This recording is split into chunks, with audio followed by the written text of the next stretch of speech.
पुस्तक का नाम जनसंख्या वृद्धि रोकी जाए। लेखक पंडित श्रीराम शर्मा आचार्य जी। वॉल्यूम 1। अवांछनीय संतानोत्पादन रोके। अवांछनीय उत्पादन बढ़ता जाए और उपयोगी साधन घटते जाएं तो विपत्ति निश्चित है। हर स्त्री को विदित है कि बच्चे खर्च बढ़ाते हैं। जन्म से पूर्व ही माता के गर्भ में प्रवेश करने के दिन से ही वे उसकी कार्य क्षमता और स्वास्थ्य संतुलन गड़बड़ाते हैं। प्रसव कष्ट को शिशु जन्म की खुशी में और प्रचलित परंपरा समझकर भुला दिया जाता है। अन्यथा यदि स्वतंत्र रूप से उसका पर्यवेक्षण किया जाए तो पीड़ा तथा रक्तस्राव जैसी शारीरिक क्षति लगभग उतनी ही पड़ती हैं जितनी कि किसी को चाकू से मार डालने में। प्रसव के बाद कई महीनों तक माता की स्थिति चारपाई पर पड़े रहने वाली मरीज जैसी बनी रहती है। इसके बाद दूध पिलाते रहने पर माता की जीवनी शक्ति किस कदर निचुड़ती है, इसका प्रत्यक्ष चित्र सामने रखने पर इतना ही कहा जा सकता है कि मारने वाले से बचाने वाला बड़ा होता है। यदि प्रकृति इस क्षति को पूरा न करे तो माता को इसी विपत्ति में प्राण संकट का सामना करना पड़ सकता है। प्रसव काल में प्रसूताओं की होने वाली मृत्यु तथा उसके उपरांत उन पर चढ़ जाने वाली दुर्बलता पर रुग्णता का परिचय तो घर घर में लिखा जा सकता है। विवाह से पूर्व कमल पुष्प जैसे खिले हुए स्वास्थ्य वाली लड़कियां एक दो प्रसव के बाद ही जरा जीर्ण वृद्धाओं की पंक्ति में जा खड़ी होती हैं और उसी को चक्र में पल्ले बंधी रुग्णता का कष्ट आजीवन भोगती रहती हैं। ये तो हुई माता के सिर पर आने वाली प्रसूति की विपत्ति। पिता को भी इसका कम दंड नहीं भुगतना पड़ता। उसके ऊपर एक बच्चा उत्पन्न करने का प्रकृति दंड हजारों रुपया होता है। यदि वह एक बारगी चुकाना पड़ता या उस राशि का परिमाण बता दिया जाता तो उसके मारे कलेजा बैठ जाता। पर अच्छाई इतनी ही है कि वह दंड किश्तों में चुकाना पड़ता है। बच्चों के पालन पोषण, शिक्षा, चिकित्सा, शादी, व्यवसाय आदि में कितना खर्च पड़ता है, उसे यदि कागज कलम लेकर जोड़ा जाए तो वह राशि पर्वत जितनी हो जाती है। इस महंगाई के जमाने में 10 रुपया रोज खाने पहनने का और 10 रुपया रोज चिकित्सा, शिक्षा, मनोरंजन, शादी एवं व्यवसाय का तो मानना ही पड़ेगा। घोर पिछड़ी स्थिति हो तो बात दूसरी है, अन्यथा औसत खर्च इससे कम नहीं आंका जा सकता। 5 रुपया निर्वाह, 5 रुपया प्रगति, 10 रुपया प्रतिदिन का अर्थ होता है 600 रुपया महीना। यह खर्च कभी कम अधिक तो चलता रहता है, पर औसत 20 रुपया मानने में कोई हर्ज नहीं है। 600 रुपया महीने के हिसाब से वर्ष में लगभग 7,000 होता है। आमतौर से यह खर्च 20 से 25 वर्ष की आयु तक चलता रहता है। 20 वर्ष भी माने तो 1.5 हुआ। यदि यही राशि प्रतिदिन बैंक में जमा की जाती रहती तो 20 वर्ष में वर्तमान चक्रवृद्धि ब्याज की दर से 4 लाख से ऊपर जमा हो सकती है। जिनके 4-6 बच्चे हैं उन्हें इस राशि का उतना ही गुना धन इस शिशु उत्पादन व्यवसाय में लगाना पड़ता है। देखना यह पड़ता है कि इस उत्पादन से किसे क्या लाभ होता है। बड़े होने पर ये बच्चे अभिभावकों का कितना और किस प्रकार उधार चुकाते हैं, उनकी शारीरिक, मानसिक और आर्थिक क्या सेवा करते हैं। इसे कल्पना की सुखद उड़ानों से नीचे उतरकर वास्तविकता की कसौटी पर कसा जाना चाहिए। लड़कियां वयस्क होते ही अपने पति की संपत्ति होती हैं और लड़के अपनी पत्नी के अधिकार में चले जाते हैं।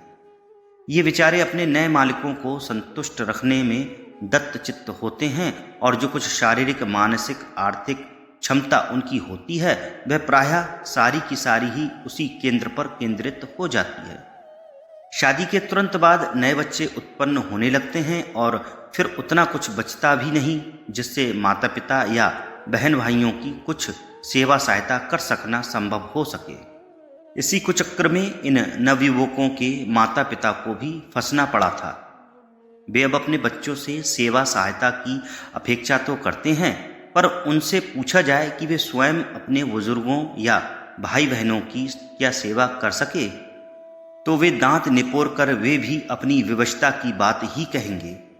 इसी तर्क को इसी प्रकार नए लड़के प्रस्तुत करके अपने माता पिता की, परिवार की सेवा सहायता करने में असमर्थता व्यक्त करते हैं तो उन्हें दोष कैसे दिया जाए। यहाँ यह नहीं कहा जा रहा है कि कमाऊ बच्चे अपने परिवार की कोई सहायता नहीं कर सकते या नहीं करनी चाहिए। कितने ही कर्तव्यनिष्ठ बच्चे वैसा ही करते भी हैं और उन्हें वैसा करना ही चाहिए।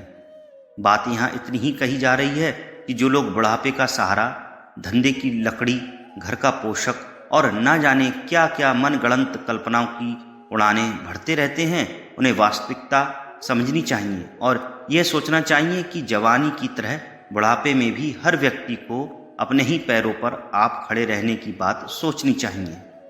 अपने पारिवारिक उत्तरदायित्वों के अंत तक निर्वाह की तैयारी स्वयं ही रखनी चाहिए। बच्चे जब बड़े होंगे तब उन्हें नए उत्तरदायित्वों का बोझ उठाना पड़ेगा और वे अभिभावकों की कोई विशेष सहायता कर सकने की स्थिति में ना होंगे। ये तथ्य सूरज की तरह स्पष्ट है। जो लोग अनावश्यक आशाएं बांधे रहते हैं उनमें से अधिकांश को निराश ही होना पड़ता है। क्या औलाद से वंश चलता है? यह सोचना नितांत मूर्खतापूर्ण है कि औलाद से किसी का वंश चलता है। मरने के बाद पिंडदान मिलता हो, वंश चलता हो तो इसमें किसी का क्या लाभ? हम स्वयं अपने पूर्वजों में से किसका नाम यश कायम रख रहे हैं? 2-3 पीढ़ी से पहले के पूर्वजों के नाम तक अपने को याद नहीं तो वे परलोक में बैठे बैठे सहज ये देख रहे होंगे कि उनके इतने सारे वंशजों में से कौन कितना कीर्ति बनाए हुए है, कितना यश फैला रहा है। वस्तुतः 2-3 पीढ़ी के बाद तो पूर्वजों का नाम तक भूल जाते हैं। फिर जिस यश की स्मृति के कायम रहने की बात सोचकर वंश चलाने की अपेक्षा की जाती है, उसकी पूर्ति कहाँ हुई? असंख्य प्राणी संतानोत्पादन करते हैं, उनसे वंश चलता है। मनुष्य आरंभ में बहुत थोड़े थे, अब वे इस पृथ्वी पर 600 करोड़ हो गए। इससे उन पूर्वजों को क्या लाभ और क्या संतोष मिल रहा होगा। इसी प्रकार पिंडदान मिलने, हाथ की लकड़ी मिलने जैसी बातें वे सिर पैर की और बेतुकी हैं। तत्वज्ञान में कर्म सिद्धांत की प्रधानता है। हर प्राणी अपने भले बुरे कर्मों का फल स्वयं ही भोगता है। किसी को किसी के कर्म भुगतने पड़े, ऐसी व्यवस्था भगवान के विधान में कहीं नहीं है। मृत अभिभावकों को अपने किए का फल परलोक में भुगतना पड़ेगा। जीवित पुत्र जो करेगा उसका परिणाम उसके सामने प्रस्तुत होगा। पिंडदान से वास्तव में यदि कुछ परमार्थ संपन्न हुआ हो तो उसका पुण्य उसके जीवित बेटे को ही मिलेगा, ना कि उस दिवंगत मृतात्मा। मरने के बाद बेटा तर्पण करेगा तो पिता पानी पिएंगे।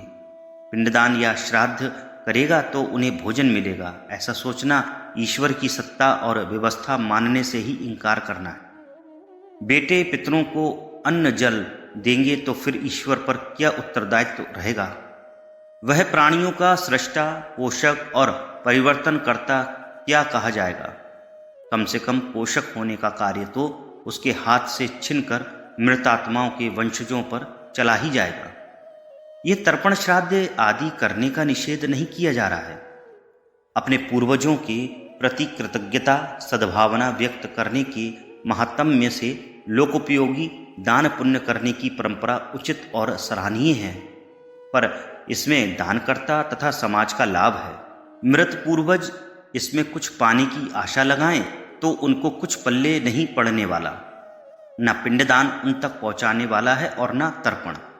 मृत शरीर को बेटा जला दे तो सौभाग्य और दूसरा जला दे तो दुर्भाग्य। इस मूढ़ मान्यता के पीछे कोई तर्क एवं आधार नहीं है। मरे हुए शरीर को कोई भी जला दे या गाड़ दे, इससे क्या बनता बिगड़ता है? इससे मृतात्मा की स्थिति में क्या फर्क पड़ता है? संतान वाले भाग्यवान और बिना संतान वाले भाग्यहीन माने जाएं, ये सोचना भी नितांत मूर्खतापूर्ण है।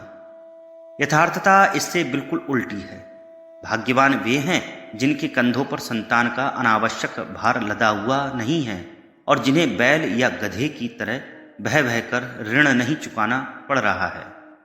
अभागे वे हैं जो अपनी बहुमूल्य जीवन संपदा को मानवीय उद्देश्यों, परमार्थ प्रयोजनों में गंवा सकने से वंचित रह गए और अपनी सारी क्षमता बच्चे कच्चे पैदा करके उन्हीं के लिए नियोजित किए हुए हैं। जिनके बच्चे नहीं हैं वे अपने समय चिंतन एवं साधनों का उपयोग भौतिक आनंद उठाने, अपनी अभीष्ट प्रगति करने पर परमार्थ प्रयोजनों में लगाने के लिए स्वतंत्र हैं। उन्हें इसके लिए पूरा पूरा अवसर है, जबकि बच्चों की पलटन साथ लेकर चलने वाले अपना चिंतन, समय, श्रम एवं धन बच्चों के कारण उत्पन्न अनेकों समस्याओं के समाधान में ही लगाए रहते हैं। उतने पर भी वे सुलझने में नहीं आती और चिंताओं की आग में हर घड़ी भुनते झुलसते रहते हैं। कोई भी विचारशील व्यक्ति संतान वालों और बिना संतान वालों की स्थिति की तुलना करे तो सहज ही यह निष्कर्ष निकाल सकता है कि दोनों में से कौन भाग्यवान और कौन अभागा है। लोगों की समझ पर जो ग्रहण चढ़ता है उसका एक नमूना यह है कि संतान वालों को भाग्यवान और निसंतानों को अभागा कहा जाता है। संतान होने पर खुशी मनाई जाती है और ना होने पर खिन्नता व्यक्त की जाती है। उल्टी मान्यताओं में इसे अग्रणी कहा जा सकता है। किसी के संतान ना होने पर कोई व्यक्ति दुखी दिखाई देता है तो उसकी बुद्धि पर तरस खाया जा सकता है, पर कोई विचारशील उसके इस दुख पर सहानुभूति व्यक्त नहीं कर सकता। संतान की आवश्यकता जिन कारणों से समझी जाती है वे सभी पूर्णतया लचर है। बुढ़ापे का सहारा, वंश चलाना, परलोक में सदगति जैसे लाभ पाने के लिए लालायित रहना मृग तृष्णा में भटकने के अतिरिक्त और कुछ नहीं।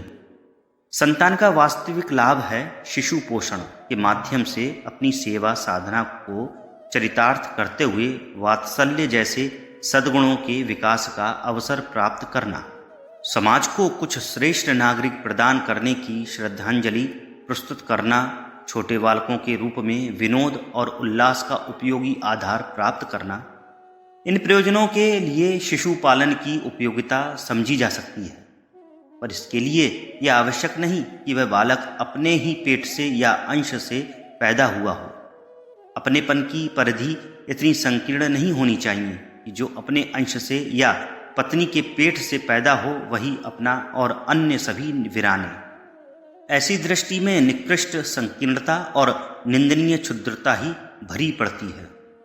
थोड़ी उदारता से सोचा जाए तो सभी अपने हैं, बालक बालक हैं, उसमें अपने पराई की क्या बात। प्रत्येक बालक में ईश्वर की झांकी की जा सकती है और बिना अपने पराय का भेदभाव किए किसी भी शिशु को गोदी में खिलाकर वात्सल्य को चरितार्थ किया जा सकता है। पुस्तक का नाम जनसंख्या वृद्धि रोकी जाए, लेखक पंडित श्रीराम शर्मा आचार्य जी। ऑडियो 2। पालन पोषण सही हो। अपने ही पड़ोस में ऐसे अनेक बालक दृष्टिगोचर होंगे जिन्हें अनेक अभिभावकों ने पैदा तो कर दिया है, पर वे उनके पोषण एवं विकास के साधनों से रहित हैं। ऐसे बालकों का भविष्य निश्चित रूप से अंधकारमय है। वे ना तो पौष्टिक आहार पाकर शरीर को सुदृढ़ बना पावेंगे, ना उस अर्थ विपन्नता में शिक्षा, संस्कार आदि का कोई प्रबंध संभव हो सकेगा। ऐसी दशा में दरिद्रता और पिछड़ेपन का वातावरण उनके व्यक्तित्व को भविष्य में विकसित होने ही नहीं देगा। इन अंधकारमय भविष्य वाले बालकों का भविष्य उज्जवल बनाने के लिए उनके पालन पोषण का उत्तरदायित्व वे लोग वहन कर सकते हैं जो संतान के लिए लालायित हैं। इससे उन्हें 3 लाभ होंगे। एक तो यह कि माता को प्रजनन का कष्ट ना भुगतना पड़ा। दूसरे, किसी बालक को पिछड़ेपन से निकालकर परिष्कृत बनने का अवसर मिला। तीसरा यह कि स्वार्थ बुद्धि से पाले गए बच्चे की तुलना में परमार्थ भावना रखकर किसी का शिशु पालते हुए हर घड़ी अपनी उदारता पर संतोष होता रहा। यह मार्ग अपनाकर कोई भी संतानहीन व्यक्ति अपने तथाकथित दुर्भाग्य को तत्काल सौभाग्य में परिणत कर सकते हैं। पालन के लिए एक नहीं अनेक बालक अपने घर एकत्रित किए जा सकते हैं और अनेक बच्चों का अभिभावक होने का संतोष तन की इच्छा प्रकट करते ही सामने आ खड़ा हो सकता है। फिर यह भी आवश्यक नहीं कि वे बच्चे अपने घर पर ही जमा किए जाएं। जहां भी वे रह रहे हैं वहीं उनके लिए सुविधा साधन कर उन्हीं के प्यार दुलार पहुंचाने के लिए पहुंचकर शिशु पालन का आनंद लिया जा सकता है। अपनी संतान ना होने पर दूसरों के बच्चे गोद लेकर अपनी क्षुद्रता की पूर्ति करना और भी उपहासास्पद है। इस प्रयास के पीछे वही अदूरदर्शिता नग्न नृत्य करती है जो अपनी संतान ना होने पर व्याकुल बनाए हुए थी। गोद रखने का कदम इसलिए उठाया जाता है कि अपनी कमाई को खाने वाला कोई तो होना चाहिए। इसका तात्पर्य हुआ कि उस संग्रहित धन की इस संसार में कहीं कोई उपयोगिता आवश्यकता नहीं है, उसे केवल संतान को ही दिया जा सकता है। जबकि संसार में पीड़ा और पतन के निवारण के लिए विश्व मानव की अंतरात्मा हर उदार व्यक्ति से उसके साधनों की याचना कर रही हो, तब केवल पाषाण हृदय ही ऐसा सोच सकते हैं कि हमारी कमाई खाने का अधिकार केवल संतान को ही हो सकता है। उसके अतिरिक्त अपना संग्रह अन्यत्र कभी किसी को नहीं दिया जाना चाहिए। जिनके बच्चे हो चुके उन्हें उतने का ही उत्तरदायित्व वहन करने का साहस और साधन जुटाना चाहिए और अधिक संख्या बढ़ाने की बात नहीं सोचनी चाहिए। संख्या नहीं स्तर बढ़ाना चाहिए। सिंघनी एक जनकर भी गर्व अनुभव करती है और कुकरी अति प्रजनन करके भी दुखी और निराश रहती है। थोड़े बच्चों के विकास पर ध्यान दिया जा सकता है, अधिक पर नहीं। हर व्यक्ति के पास समय और साधन सीमित हैं। उन्हें थोड़ी संतान के लिए नियोजित किया जाएगा तो वे अधिक सुयोग्य, सुशिक्षित और सुसंस्कारी बनाए जा सकेंगे। संख्या बढ़ेगी तो स्पष्ट है कि साधन बटेंगे और हर एक के हिस्से का अनुदान घटता जाएगा। पैसे की ही बात नहीं है, प्यार, दुलार, देखभाल, साज संभाल में लगने वाली मनःस्थिति की भी बात है और साथ ही समय श्रम की भी। सीमित समय, श्रम, चिंतन, प्यार और साधनों को जितने अधिक टुकड़ों में बांटा जाएगा उतना ही अनुदान प्राप्तकर्ताओं के हिस्से में कटौती होती चली चलेगी। कहीं भी जाकर देखा जा सकता है कि अनेक घरों में ढेरों किचर पिचर भरी है। उनके अभिभावक संतान की हारी बीमारी समझने और समुचित इलाज कराने तक पर ध्यान नहीं दे पाते। व्यक्ति उद्भिजों की तरह अपनी जिंदगी जीते और अपनी मौत मरते रहते हैं। अति उत्पादन में तदचित्त माता पिता संतान के उत्थान पतन में एक दर्शक मात्र बनकर रह जाते। इच्छा होते हुए भी वे कुछ कर नहीं पाते। धनी लोग पैसे के बल पर बच्चों को रोटी, कपड़ा, शिक्षा आदि तो दे सकते हैं, पर प्यार और ध्यान दे सकने को क्षमता तो उनके पास भी नहीं होती है। अस्तु धनी परिवार के बच्चों को भी बहुसंख्यक होने पर निर्धनों की तरह ही भावनात्मक दृष्टि से उपेक्षित रहना पड़ता है। इस अभाव की पूर्ति ढेरों सुविधा साधन होने पर भी संभव नहीं हो सकती। इन सब बातों पर ध्यान दिया जा सके तो प्रत्येक विचारशील व्यक्ति की बुद्धिमत्ता इसी में प्रतीत होगी कि जितने बच्चे अब तक हो चुके उन्हीं पर विराम लगा दिया जाए। जो भूखे बैठे हैं उन्हीं की व्यवस्था बनाई जाए। जो अभी याचना करने के लिए नहीं आए हैं उन्हें निमंत्रित करके न बुलाया जाए। उपस्थित अतिथियों को संतुष्ट करना संभव ना हो रहा हो और फिर भी नए नए अतिथि आमंत्रित करने की दौड़ धूप की जा रही हो तो इसमें क्या समझदारी रही। कोई समय था जब जमीन बहुत खाली पड़ी थी, मनुष्य कम थे। खाली जमीन को साफ करना, कृषि एवं पशुपालन के साधन जुटाना सब शक्ति के आधार पर ही संभव होता था। उन दिनों बहुत आबादी न थी, मजदूर सुलभ नहीं थे, घर परिवार के लोग अधिक होते थे, श्रम साधन भी अधिक बन पड़ते थे। फलतः बड़े परिवारों की समृद्धि बढ़ती थी। उन दिनों संतानोत्पादन को प्रोत्साहन दिया जाता था और सौभाग्य का चिन्ह माना जाता था। तब संतानहीन होना आर्थिक तथा दूसरे कारणों में सचमुच ही दुर्भाग्य रहा होगा। उन्हीं दिनों संतान लाभ के पक्ष में अनेकों वास्तविक और काल्पनिक मान्यताएं फैली होंगी। जिन देशों में अभी भी आबादी कम है और साधन बहुत हैं, वहाँ संतानोत्पादन को इन दिनों भी प्रोत्साहन दिया जाता है। पर जहाँ परिस्थिति भिन्न है वहाँ सोचने का तरीका भी बदला जाना चाहिए और गतिविधियों में भी परिवर्तन किया जाना चाहिए। जो समय एवं परिस्थिति को नहीं समझते वे भूल करते हैं। ऋतुएं बदलने पर हमारे वस्त्र और क्रियाकलाप बदल जाते हैं, तो बदली हुई परिस्थितियों में पुराने प्रचलनों पर अड़े बैठे रहने का कोई कारण नहीं है। साधनों की कमी। अपने देश की वर्तमान स्थिति को ध्यानपूर्वक समझने की आवश्यकता है। भूमि से जितना अन्न उपज सकता है, उसकी तुलना में खाने वाली जनसंख्या अत्यधिक बढ़ गई है। इसी प्रकार धातुएं एवं अन्य खनिज पदार्थ जितने आवश्यक हैं, उसकी तुलना में बहुत कम पैदा होते हैं। फलतः हर व्यक्ति के हिस्से में जीवन यापन के साधन स्वल्प मात्रा में आते हैं। इसी छीना झपटी में वस्तुओं की कमी पड़ती जाती है और वे महंगी होती जाती हैं। अब से 50 वर्ष पूर्व अन्न, वस्त्र तथा दूसरी वस्तुओं का जो मूल्य था, उससे कई गुना अधिक बढ़ गया है और महंगाई कमर तोड़ने लगी है। इसके अन्य कारण भी हैं, पर सबसे बड़ा कारण वस्तुओं की कमी का है, और यही क्रम चलता रहा तो प्रस्तुत अभाव घटेगा नहीं, वरन बढ़ता ही जाएगा। भारत की घनी आबादी असंख्य समस्याएं उत्पन्न कर रही है। उसके कारण भूमि के उत्पादन बढ़ाने के सभी उपाय अंततः कम ही पड़ते हैं।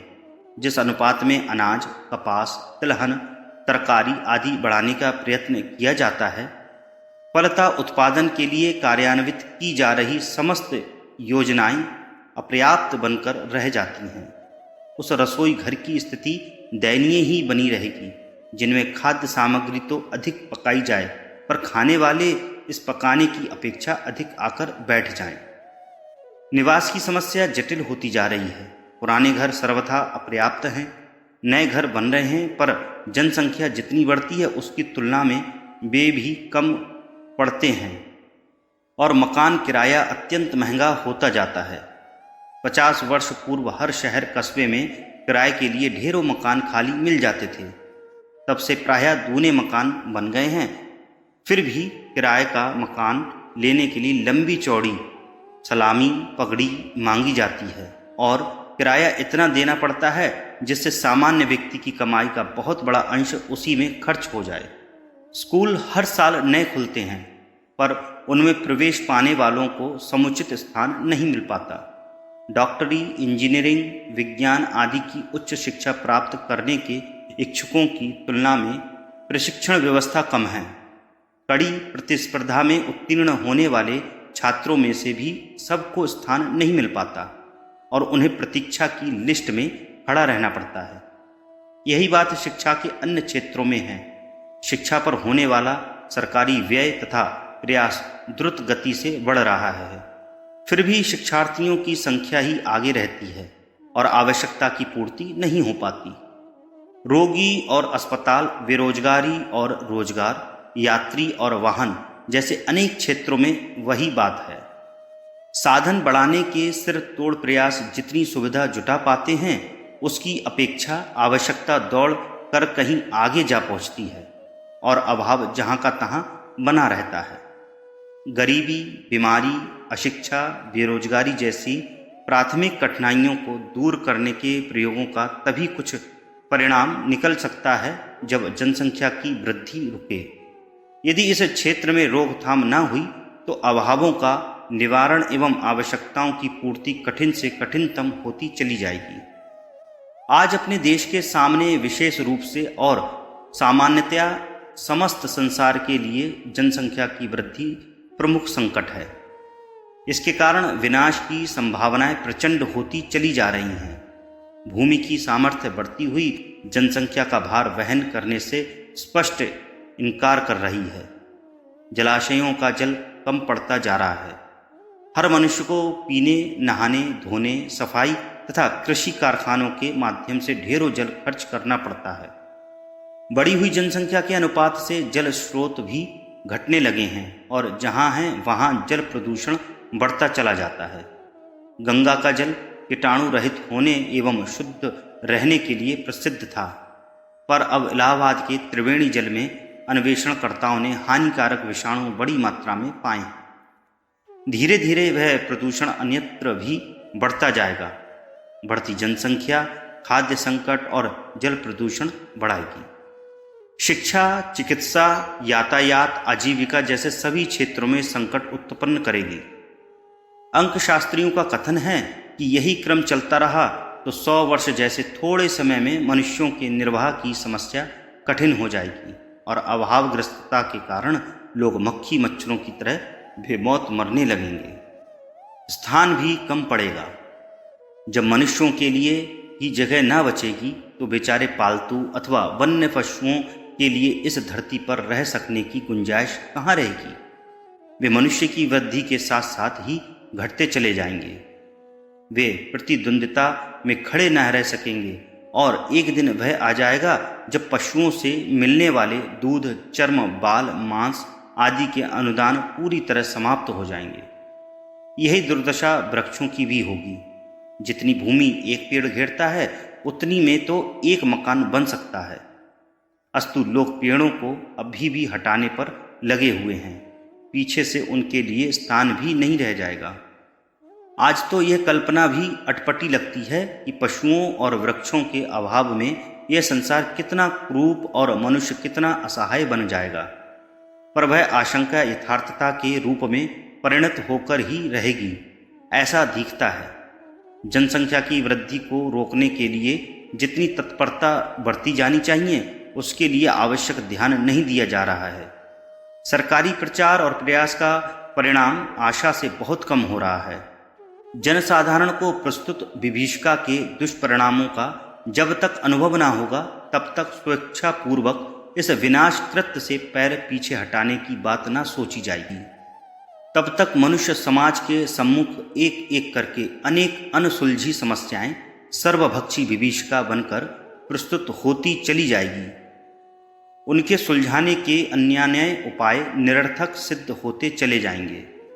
स्थिति की यथार्थता और भयंकरता हम में से हर किसी को समझनी चाहिए और शांत चित्त से दूरगामी दृष्टिकोण अपनाकर यह विचार करना चाहिए कि अपनी तनिक सी असावधानी का व्यक्तिगत और सामूहिक जीवन पर कितना भयंकर प्रभाव पड़ता है। तिल का ताड़ इसी को कहते हैं। लापरवाही जरा सी और दुष्परिणाम पहाड़ जैसा। छोटी सी चिंगारी पूरे घर गांव को भस्म कर सकती है और अपार हानि पहुंचा सकती है। ठीक इसी प्रकार प्रजनन कार्य में उत्साह रखने तथा उसे सामान्य मानने, स्वाभाविक समझने की उपेक्षा वृत्ति व्यक्तिगत जीवन में समस्याओं के पर्वत खड़े करती है और राष्ट्रीय प्रगति के मार्ग में भारी अवरोध उत्पन्न करती है। यह अपने देश का दुर्भाग्य ही है। परिवार सीमा बंधन जैसी युग आवश्यकता में उत्साह उत्पन्न करने के स्थान पर कुछ संप्रदायों के लोग अपने अनुयायियों को उससे विरत करने का प्रयत्न करते हैं। अस्तु हिंदू वर्ग के लोगों में यह बेचैनी फैलती है कि दूसरे संप्रदाय वाले अपनी आबादी बढ़ाते चलेंगे और हमारी घट जाएगी। ऐसी दशा में अल्पमत वाले बहुमत वाले बन जाएंगे और अपना बहुमत अल्पमत में चला जाएगा। ऐसी दशा में हम भी क्यों वंश वृद्धि को रोकें। इस आशंका का दो प्रकार से समाधान हो सकता है। एक तो यह कि ऐसे बहकावों को राष्ट्र चेतना देर तक सहन न कर सकेगी। धर्म संप्रदाय की आड़ लेकर राष्ट्रीय संकट को बढ़ाने के लिए भड़काने वाले लोगों को आत्मघाती नीति अपनाने की खुली छूट मिल सकेगी। समाजद्रोह, राष्ट्रद्रोह और मान्यता द्रोह की श्रेणी में ही यह प्रतिपादन ठहराया जाएगा कि अमुक धर्म वर्तमान परिस्थिति में भी क्यों संतति बढ़ाते चलने का समर्थन करता है। शत्रु का आक्रमण होने पर जो राष्ट्र रक्षा के प्रयत्नों में अवरोध उत्पन्न करेगा उसकी हरकतें राष्ट्र चेतना स्वीकार न करेगी और उसे सुधारने एवं बदलने के लिए विवश करेगी। ऐसा ही परिवार सीमा बंधन के संबंध में भी होकर रहेगा। मानवीय विवेक का सूर्य हर संप्रदाय पर अपना प्रकाश पहुंचाएगा। उस प्राणवान ऊष्मा से समूची जनता को अनुप्राणित होना पड़ेगा। अड़ंगेबाज युग चेतना के सम्मुख हतप्रभ होकर बैठ जाने के लिए विवश होंगे। हर भारतीय नागरिक को समय के साथ चलना होगा और संतानोत्पादन पर विवेकपूर्ण अंकुश लगाना होगा। दूसरा समाधान यह है कि अपना लोकतंत्र अगले दिनों उतना पिछड़ा नहीं रहेगा जिससे जाति पाति और धर्म संप्रदाय के आधार पर वोट मांगे जा सकें और शासन में सांप्रदायिकता को बहुमत को अल्पमत बनाने का अवसर मिल सके। इन दिनों हिंदू बहुमत में हैं तो मुसलमानों को कोई घाटा नहीं। इसी प्रकार कल्पना करें कि मुसलमानों का बहुमत हो जाए तो भी विवेकशीलता और राष्ट्रीयता के जीवित रहते किसी के लिए कोई खतरे की बात नहीं है। वस्तुतः इस प्रकार की सभी आशंकाएं निरर्थक हैं। संतति निरोध किसी संप्रदाय, देश, समाज की नहीं, सार्वभौम एवं सर्वजनीन मानवीय समस्या है। इसके रहते समूची मानव जाति के सामने सामूहिक आत्महत्या जैसी विभीषिका खड़ी रहेगी और क्रमशः भविष्य अंधकारमय बनता चला जाएगा। बच्चों का उत्पादन रोकने के लिए मानवीय विवेक को उभारना चाहिए। समझदार उस उत्पादन से हाथ रोकें और नासमझों को उसके लिए समझाएं। ये सोचना भी व्यर्थ है कि सुयोग्य व्यक्ति तो ये उत्पादन घटाना स्वीकार कर लेंगे, पर अयोग्यों की वंशवृद्धि होती चली जाएगी। इससे समाज में अयोग्य नागरिक बढ़ जाएंगे। इस आशंका का उत्तर यह है कि जो समझदार लोग समाज हित की भावना से अपने अपने बच्चे बंद करेंगे, वे इतनी उदारता भी कर लेंगे कि शिशु पालन का आनंद लेने के लिए पिछड़े लोगों के बालक अपने मान लें और उनके विकास का पूर्ण निस्वार्थ और पूर्ण मानवीय दृष्टिकोण अपनाकर ये उत्तरदायित्व अपने कंधों पर उठाएं। ऐसी दशा में सुयोग्यों की संख्या घटने का कोई प्रश्न ही नहीं उठेगा। उत्पादन के अनेक क्षेत्र खाली पड़े हैं। हमें उनमें अपना पुरुषार्थ और कौशल दिखाना चाहिए। संतानोत्पादन आज की परिस्थितियों से हर दृष्टि से अनावश्यक और अवांछनीय है, अस्तु उसकी ओर से तो विरत और विमुख होना ही श्रेयस्कर है।